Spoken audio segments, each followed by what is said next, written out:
Okay, mayong mudto na usab karon tanan Luzon, Visayas, Mindanao. Mayong mudto Philippines, may mudto world, may mudto universe.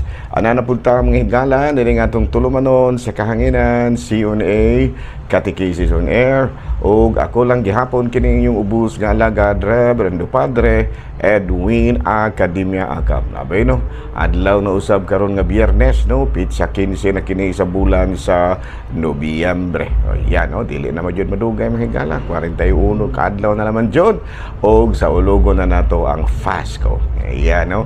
Pero karon mga higala balang di malasa kayo ang taga Luzon no, taga Camarines, taga kining Bicol region no, kay mura og pila pa ka bangyo mga higala ang niigo nila no, gikan pa ni Christine, Leon, Nika, Marcy, Ophel. Ikalima ni mga higala karon nga bagyo nga niigo. Way pa siguro ug moigo po ning Pipito. Ikaunom naman na nga igalampo ginato mga higala no. Igalampo ginato mga higala ang kahimtang karon sa atong mga kaigsuonan dito sa may Luzon, Iloco, kining gitawag nato og Ilocos region no, dito sa may Ilocos region diri sa Visayas o kaya ta diri no sa Luzon no, sa Luzon region mga higala no. So bada nga ampo jud nato no, nya kita po diri dili po tamo kumpiyansa no, sige gitag ampo no ato gyud pangayoon sa mahal nga birhen kanunay nga unta malikay ta sa mga katalagman no, bisag dili na ta maigo diri pero mobati gid ta no, wala man tuod ta na igo pero mutabang gid ta sa mga manay mas maipay kita mutabang kaysa kita mo talabangon, kita mo imutabang kaysa kita talabangon no muna no. So muna nga ampo ginato ang higala nga ato mga kaigsuonan nga mga taga Luzon nga mura og limang gyud ka bagyo mga higala ang nitama nila didto gikan ni Christine, paingon ni Leon, paingon ni Nika, paingon ni Marcy, paingon ni Pipito. O ano, Ophel na kani Ophel dayong napay Pipito ikaunom mga higala no. So muna nga ato lang gyud iampo mga higala ha ang atong pangayoon at mahal nga birhen nga unta dili gid niya in town patamaan no, kung mahimo ang bagyo adto ra sa South China Sea no dito ba sa lugar mga higala nga walay tawo ato na dito ang bagyo nala no may muto sa tong talahorong obispo Bishop Julito B. Cortez, ang atong station manager si Father Rama Ata, ang atong mga kaigsuonan mga kaparian Lukog, Kabisayan ug Mindanao ilabi na gyud ang atong talahorong obispo Bishop Julito B. Cortez no. Ako ni mga classmates no, akong tibayaw ng akong mga classmates yung mga palangga nako nga mga kaparian mga higala no, kanang inyong kura paruko dito sa May Larina si Father Rubin, classmate ko na no. Kanang inyong kura paruko din na sa Himalalod si Father Dami, classmate ko na no. Ug yung unusa mga inyong kura paruko din na sa may kining Kantili sa Batinggil no, Kwasay pare sa Batinggil, ako na classmate si Father Tonton. Ako pong mga kaila nga mga pare, kumusta naman no, ang akong classmate mga gala nga si Father Junar Sibiliano nga na-dispense na usab sa iyaha nga kanang gitawag natong ordinasyon sa pagkapari, pero pare gyapon sila, father gyapon itawag nato niya, although nga naminyo na siya kay a priest forever man ta kami. You are a priest forever in the order of Melchizedek. Ayan no, Melchizedek. Ayan no, Melchizedek. Nala no, may nguto na kanatong tanan, Father Rivers no, Father Rivers no, Father Ray Aguilar. Ako po nga timbayaon na dispense pa po sa mga higala, dispensyado na no. No, akong timbayaon ng tanan ng mga kaparian no, di na Luzon, Kabisayan. Nalipin na gayon ang akong mga kaubang mga pari sa Diocese of Dumaguete no. Diyan sa Siquijor of course no, nga to ang Episcopal Vicar din ha Monsignor Larry Katubig o atong Vicar Foreign din ha si Monsignor Ramon Duran. Ako po na agawik din na sa Kalumbuyan. Kumusta na si Father Christian Durango no? Father Durango ayan. Nala no, may ngunto na ang akong mga kaubanan, ang akong mga kaparokyahan nga na-assign ano. Na-assign ko sa Shatan, na-assign ko sa San Francisco, Santa Catarina, na-assign ko sa Dawis, na-assign ko sa Kalumbuyan, na-assign ko sa Tanhay, na-assign ko sa Sibulan, ug na-assign po ko og Bayawan. Ayan no. So kumusta na nga akong mga parokyano din na labi na din sila pakon, no?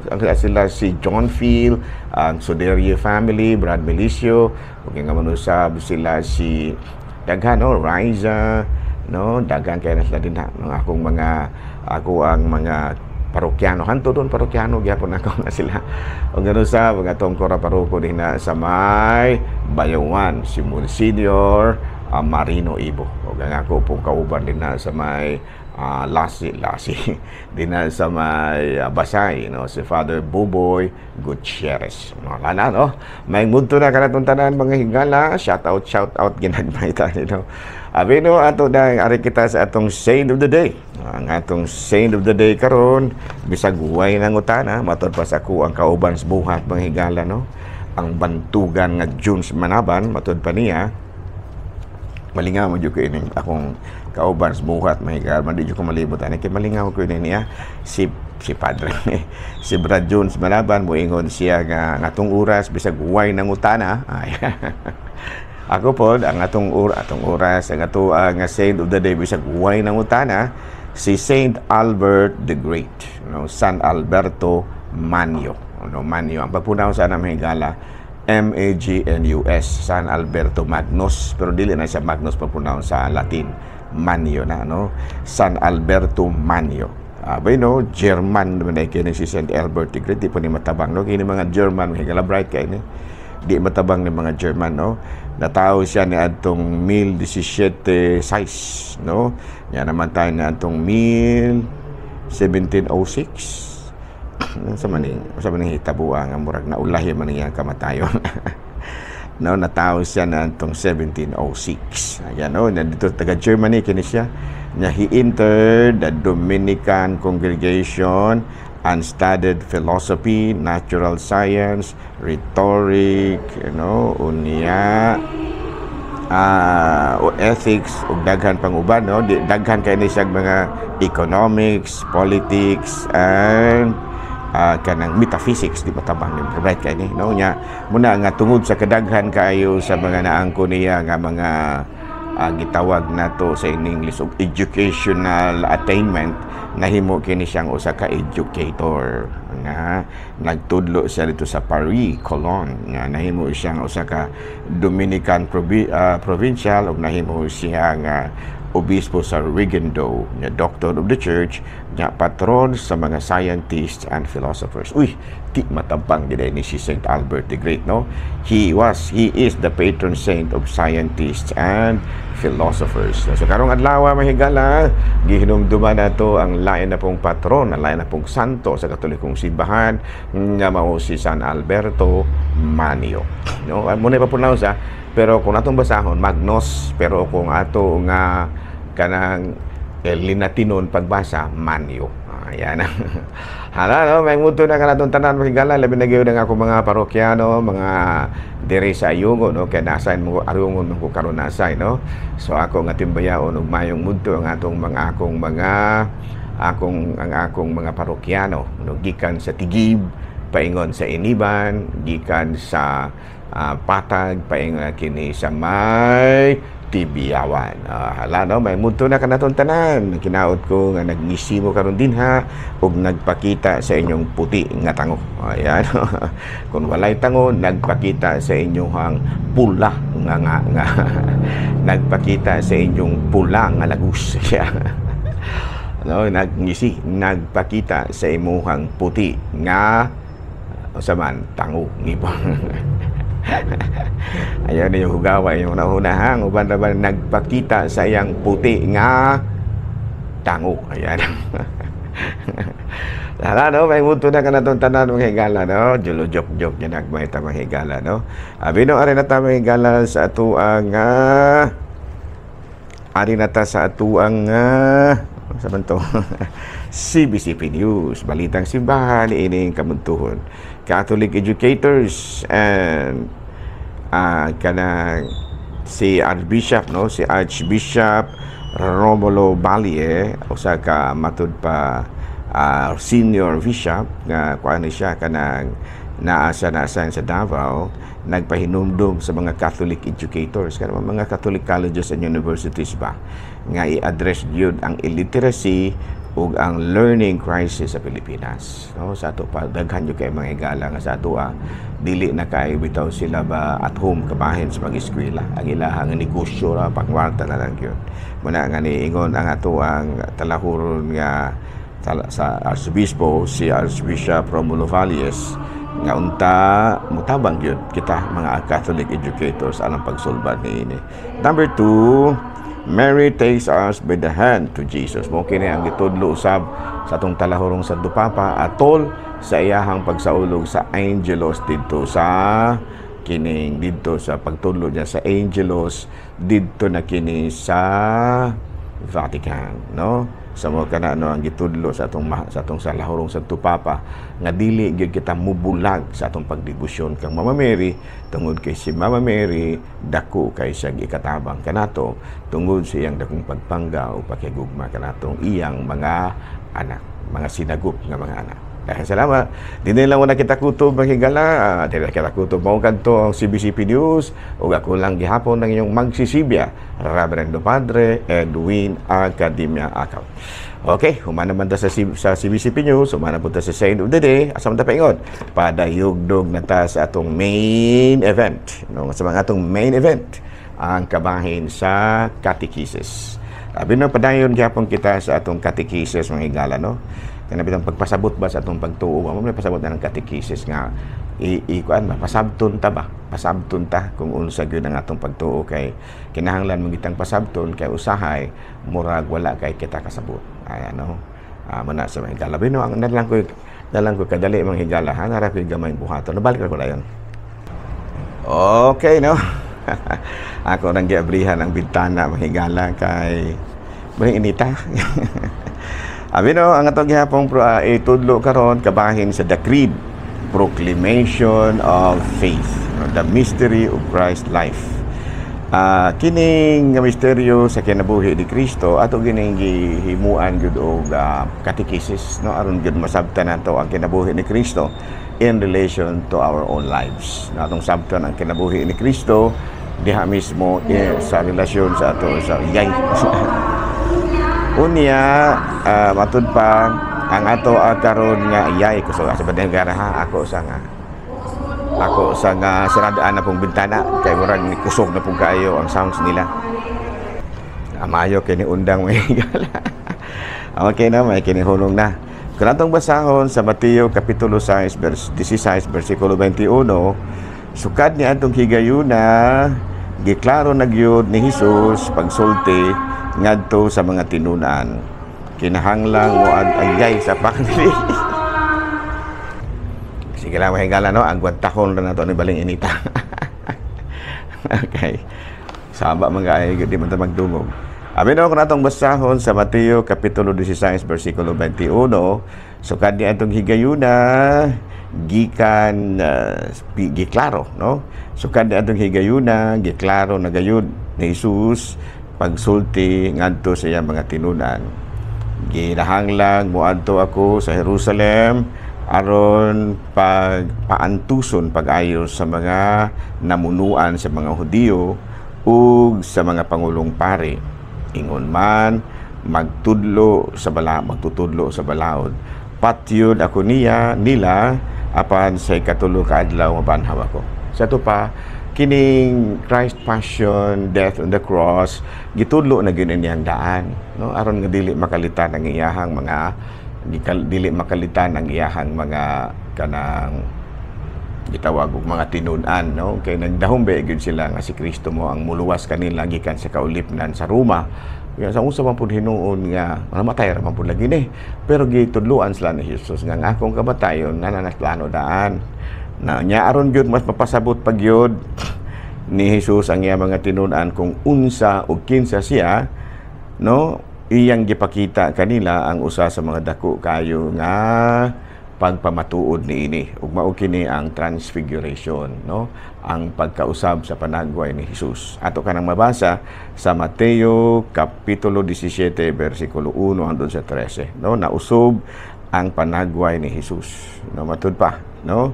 Unya ang pagkausab sa panagway ni Hesus, usa kini usab kadako kay nga pagtulunan alang kanato, no? Nganuman tungod kay gipakita ni Hesus ang iyang kahimayaan. Unya kiniingon pud labas siya sa iyaha mga pagpanudlo nga kinsa kadtong, no? Kinsa kadtong mamatay uban kanako, mabanhaw usab uban kanako. Sa ato pa ang kini di ang transfiguration establish the teachings about regeneration. Sa ato pa kung ang atong lawas mamatay na, dili gyud nga completely namatay na gyud tatanan. Kung dili aduna pag gyud ay kitay bag-ong kinabuhi diha kang Kristo. Muna gitawag na to regeneration. Nagipaklaro niya kini sa diha nga napakita niya no ngadto sa mga tinunan kung unsa ug kinsa siya, no nga dito sa niingon ang langito kamahan, di ba, no? Niingon man ang langito kamahan dito sa langit, kini siya mao ang pinalangga kong anak, no? Paminaw kamo kaniya. Ano muna siya, no? Muna nga ang transfiguration di ay usa ka dako kayong pagpamatuod kung unsa ug kinsa si Kristo, nga siya Dios, nga doon na siya kahimayaan, ug kinsa katong musunod kaniya makaangkon usab og kabanhawan. No, muna nga niingon pagipaklaro pag ni Kristo pag-ingon nga kinsa katong mamatay uban kanako, mabanhaw usab uban kanako. So tiya ta dapit nga nakahatag kini kanatong paglaom ang matud pa pagkausab sa panagway ni Hesus, kining gitawag sa English og transfiguration. Ayan, no? So, gamang gyapon, no? Pananawagan gyapon ko sa akong mga parokyano, bisan sa tanan, no? Nga mga Katoliko nga page sa kuan naman taro, no? Page sa 15 naman ta sa Nobyembre, hapit ng Pasko. Sa ko nang ginaingon, usa sa makatabang kaayog dako nga mahimo yung makahuluganon ang ato ang Pasko, mao gyud ang pagpangandam, no? Spiritually, morally, financially, ug tanan nga mga matud pa aspeto sa pagpangandam, no? Spiritually, no, muna nga mas maayo gyud nga panahon sa Pasko, moapil gyud ta sa mga kalihukan, no? Aron gyud nga makuan kita, no? Kana bitang makumpleto ug maandam kita sa kasaulugan sa Pasko. No? Nya kining Pasko higala usa kini sa mga tradisyon nga gitudlo sa mga nahauna kanato, no? Kay kon man na, no, ang original gyud nga mga pagtulunan nga atong nadawat mao gyud ang pagtulunan nga gitudlo ni Kristo. Original gyud to. Unya aron nga ma-preserve dunay mga gitawag natong evangelizers, mga evangelists, no, nga gipangsulat gyud nila ang Biblia, no, sa New Testament ug daghan pang uban, no? Sila si San Mateo, San Marcos, San Lucas ug San Juan. Muna, no, scriptures. And then human nga ang mga apostoles gitagaan og katungod ni Kristo pagdumala sa katawhan sa dihang misaka na sa langit, unsa may sunod nga nahitabo, no, aduna pud sila mga sumusunod, no? Katong gitawag nato ang mga tinunan sa mga apostoles, gitawag kato sila og mga apostolic fathers, no? Sila si Tertullian, Origen, mga kuana sila, Saint Cyril of Alexandria, mga kuana Saint Clemens, ganyan, no? Mga San Clemente ba muna sila, no? Unya human nga aron po mapadayon ang gimbuhaton, no?